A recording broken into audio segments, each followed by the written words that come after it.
هيئة الإذاعة والتلفزيون الرسمي البلجيكي نشرت الجمعة عبر موقعها الإلكتروني حوارا مع الجزائري إدريس سعدي تحدث من خلاله عن عدة مواضيع أبرزها تلك المتعلقة بالمنتخب الوطني وإمكانية استدعائه قريبا لتدعيم النخبة الوطنية. سعدي عبر عن أمله كبير في أن يكون ضمن تعداد الخضر، خاصة بعد تعيين البلجيكي جورج ليكانس على رأس العارضة الفنية للخضر، وقال: اللعب إلى جانب محرز سيكون أمرا رائعا جدا، ولما لا ألتقي صديقي بالفضيل الذي لعبت معه مع المنتخب الفرنسي. إذا حدث هذا الأمر مرحبا به، وإذا لم يحدث فسيكون ذلك ما كتبه الله لي. هذا وأصبح سعدي مرشحا بقوة ليتلقى استدعاء المدرب البلجيكي ليكانس بعد مباراة نيجيريا، بحكم أن الناخب الوطني الجديد يعرف إمكاناته جيدا، وهو الذي يتصدر ترتيب هداف الدوري البلجيكي برصيد 8 أهداف من 12 مباراة خاضها مع ناديه كورتراي. من جانبه خص نبيل بن طالب صحيفة بيلد سبور الألمانية بتصريحات قبل مباراة فريقه شالك أمام بوريسيا دورتموند هذا السبت، وفضلا عن تطرقه لطموحاته مع النادي الأزرق الملكي، فإن بن طالب لفت الانتباه بحديثه عن الإسلام، حين أكد أنه ملتزم بتطبيق تعاليم ديننا الحنيف، وقال: أؤمن بالله وأحاول دائما أن أكون شخصا طيبا بعيدا عن الميادين. ديني يساعدني كثيرا في حياتي، أؤدي صلواتي الخمس يوميا وأصوم شهر رمضان. وعن طموحاته مع شالك قال: أرغب في أن أكون القلب النابض لشالك، لكن ذلك يتطلب مني المزيد من الانسجام والعمل.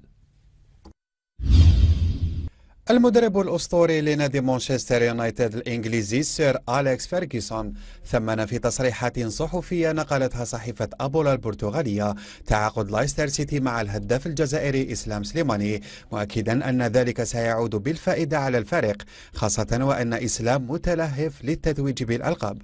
من جهته مهاجم أولمبيك ليون الفرنسي رشيد غزال الذي ينتهي عقده الصيف المقبل يبقى مرشحا للمغادرة نحو إيفرتون، وقال مناجره باسكال إيفار في هذا الشأن: إيفرتون قدم لنا عرضا مغريا الصيف الماضي، لكننا خشينا تراجع مستوى اللاعب بسبب تغيير الأجواء. سنرى ما سيحدث في الميركاتو الشتوي. هذا وخص مدافع نادير الفرنسي رامي بنزبعيني الإذاعة الوطنية بحوار الجمعة جدد فيه التأكيد على أنه لم يرفض المشاركة في الأولمبياد الماضية، وقال إنه يعمل جاهدا لنيل ثقة مدربه غوركوف واستعادة مكانه الأساسي لتلقي الدعوة من قبل الناخب الوطني الجديد جورج ليكانز. مواقع رياضية فرنسية كشفت عن بعض الإحصائيات التي تخص اللاعبين الأكثر تضييعا للكرات منذ بداية الدوري الفرنسي. رياض بودبوز لاعب المنتخب الوطني ونادي مونبولييه تصدر القائمة ب 240 كرة ضائعة، متبوعا بالنجم الأرجنتيني أنخيل دي ماريا الذي ضيع هو الآخر 237 كرة. ذات المواقع كشفت أن نسبة نجاح تمريرات بودبوز في الثلث الأخير من الملعب لا تزيد عن 63%، إذ أتم الدولي الجزائري إلى حد الآن 215 تمريرة صحيحة، وهو ثالث أكبر عدد من التمريرات في المسابقة. وفي سياق آخر سجل الدولي الجزائري رفيق حليش أول أهدافه بقميص نادي قطر هذا الموسم، وذلك خلال المواجهة التي جمعته مع سيليا سهرة الجمعة برسم الجولة الخامسة من بطولة الدرجة الثانية القطرية. وكان حليش قد قرر الاستمرار مع نادي قطر للموسم الثالث على التوالي ليلعب في الدرجة الثانية بعد سقوط الفريق الموسم الماضي. أرحب بحفيظ دراجي المعلق بقنوات بي إن سبورتس. أهلا بك معنا للحديث عن هذا الموضوع. حقيقة الشارع الجزائري يعني منقسم، بل البعض يرفض جورج ليكنز، لأن هناك دائما عندما التعاقد مع مدرب لابد من النظر إلى الإنجازات. يعني ما هي أبرز الإنجازات اللي حققها ليكنز؟ شكرا على الاستضافة رائد. مساء الخير مشاهدينا الكرام. أولا أعتقد بأن منصب مدرب منتخب وطني ليس معروض للاستفتاء حتى يكون هناك قبول أو رفض. طبعا هناك الكثير من الآراء التي انقسمت حول هذا القرار، لأنه تعرف بأن الكثير يعتقد بأن المنتخب الجزائري هو منتخب كبير في حاجة إلى مدرب كبير، ولكن نعم. ربما هو من الحرص يعني. أوكي، ولكن من هو هذا المدرب الكبير؟ خلينا نتفق على مصطلح مدرب كبير. هل هو موجود الآن ومتوفر المدرب الكبير؟ هل هناك مدرب كبير يقبل بأن يدرب منتخب من حجم الجزائر عنده بعد أسبوعين من الآن مباراة مصيرية أمام منتخب نيجيريا؟ طبعا هذا أمر صعب وصعب جدا جدا. لكن الأكيد أنه لحد الآن القرار ليس رسميا والمدرب ليس هو المدرب الرسمي، لأن الاتحاد لم يعلن أي نعم لم ينفي الخبر، ولكنه لم يعلن في بيانه عن توقيع العقد، لأن الرجل وصل اليوم إلى الجزائر. هناك اجتماع مكتب فيدرالي سيرسم هذا القرار. نعم. ثم يتم التوقيع على العقد، وأعتقد ابتداء من الغد وبعد غد سيكون رسميا هو المدرب الجديد للخضر. لكن بغض النظر عن هو أو ليس نعم. ليكنز، يعني البعض يتحدث عن مشاكل كثيرة، عن محاباة، عن مجاملات لبعض اللاعبين، عن يعني قوة شخصية بعض اللاعبين، حتى البعض يتهم بعض اللاعبين بأنهم هم كانوا سبب إقالة رايفاتس. طبعا هذا الكلام كان موجود في الفيسبوك وفي بعض وسائل الإعلام، وفي غرف الملابس أيضا. لا اوكي، يعني موجود في العائله في حد ذاتها. رائد في العائله في حد ذاتها، هناك في الاسره الواحده هناك مثل هذه الاشياء. وتعرف بان في الكره غرف حفظ الملابس هو بيت الفريق. نعم. طبعا قد تكون امور حدثت ولكن ليس بالشكل الذي تم تداوله. قد يكون هناك عدم رضا من قبل اللاعبين، ليس فقط في غرف حفظ الملابس. بعد المباراه كان هناك عدم رضا من التربص الاول.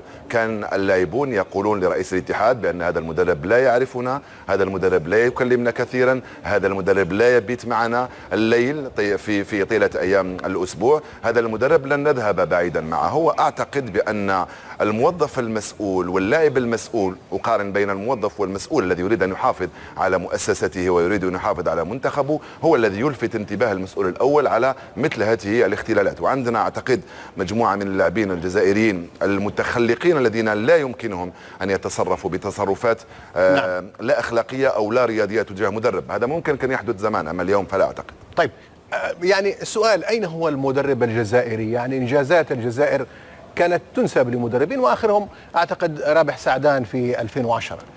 هو خيار اتحادية يجب ان نحترمه. الاتحادية اليوم تقول بانها لن تمنح المنتخب الاول لاي مدرب محلي، هذا خيار. نعم. يجب اختياره. تعرف بان المسؤول يجب ان يختار. نعم. والاختيار يجب ان نحترمه سواء كان مدرب محلي او مدرب اجنبي. ولكن اعتقد بانه اي نعم هناك مدربين شباب، اقول شباب جزائريين، من يملكون قدرات كبيرة جدا، ولكن لازم لهم الوقت، لازم لهم يدربوا، يؤكدوا ذلك مع نوادي محترمة، ويؤكدوا ذلك مع منتخبات الشباب، ويؤكدوا ذلك مع منتخب الأمال، لما لا؟ منتخب الرديف، لما لا؟ أما المنتخب الأول اليوم تمنحه لمدرب محلي، الأمر صعب جدا.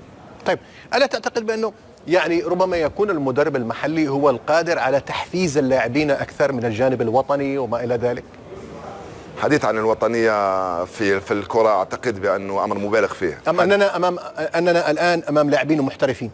اللاعبين المحترفين في حاجة إلى روح، صدقني بأن هؤلاء اللاعبين المحترفين هم بحاجة إلى تحفيز، أي نعم، هم بحاجة إلى تحريك مشاعرهم، أي نعم، ولكن لا يهم اللغة التي نحرك بها مشاعرهم. وبعدين هذو شبان يتحلون بالكثير من العزيمة، وشفناها في مباريات الكرة. منتخب الجزائري اليوم معروف عنه، أول ميزة معروفة عنه مقارنة بمنتخبات أخرى هو هذه الروح وهذه الحرارة التي لا نجدها. نعم. في منتخبات أخرى بما في ذلك عربية وإفريقية، مع احترامي للكثير من المنتخبات بالتأكيد معروف عنه هذه الروح. فهو ليس بحاجة إلى روح إضافية، وبعدين روح من دون مهارة. حتى ولو كان أنا وأنت عندنا الروح، ولكن لا نملك المهارة لكي نسجل أهدافا على نيجيريا. يجب أن تكون لديك المهارة كذلك. هذا هو السؤال الآن، هل هو الوقت هو العامل الحاسم في تحديد اسم المدرب؟ طبعا، لأنك أنت على بعد أسبوعين، ومن الضروري أن تتعاقد مع مدرب، ولكن أنت في ظرف كذلك أنت في شهر أكتوبر. المدربين ليس هناك مدربين كثر من دون شغل، من دون نوادي. أنت عندك حيز محدود جدا. أي نعم هناك الكثير من المدربين من أرادوا تدريب المنتخب، ولكن أنا شخصيا لا أمنح المنتخب الجزائري لمدربين يريدون أن يدربوا المنتخب الجزائري، أمنحه لمن لا يريدون، لمن يدركون بأن المنتخب في وضعية صعبة جدا، وهو في حاجة إلى استنفار كبير جدا من كل الأوساط، جماهيرية وإعلامية وفنية، من أجل تفويت هذه. الآن الوقت في الجزائر أو حتى هنا ليس للحديث عن من هو المدرب ولماذا أقيل المدرب السابق، هو الحديث عن مباراة نيجيريا، وبعده سيكون كلام آخر. أما التشكيك في قدرات المدرب قبل أن يبدأ شغله فهذا أمر سواء كان ليكنز أو غيره. نعم. سابق لأوانه الحكم عن أي مدرب. طيب. قبل أن يبدأ عمل. طيب في ظل يعني هذه خلينا نقول بعض التخبط في الأمور الإدارية، هل تعتقد بأننا سنشاهد المنتخب الجزائري في روسيا؟ إذا أردت أن تسألني على مشاعري أقول لك بأنني متأكد من شيء أول وأساسي، هو أنه أمام نيجيريا سنشاهد المنتخب الذي نعرفه، يعني سيكون في هذه مشاعرنا جميعا، هذه مشاعرنا جميعا، ولكن يعني هناك أمور إدارية واضحة. ليس فقط مشاعر، نعم. هي مشاعر وهي توقعات كذلك كمتابع للمنتخب الجزائري، بأن هناك سيكون منتخب جزائري مختلف عن منتخب الكاميرون، سيكون منتخب جزائري ذلك الذي عاهدناه بتلك الروح، لأنهم يدركون بأنها مباراة مصيرية بالنسبة إليهم ولا يجب أن يخسروا فيها. نعم، إذن كابتن حفيظ دراجي أشكرك شكرا جزيلا لحضورك للاستوديو، ونتمنى حقيقة للمنتخب الجزائري كل النجاح والتوفيق.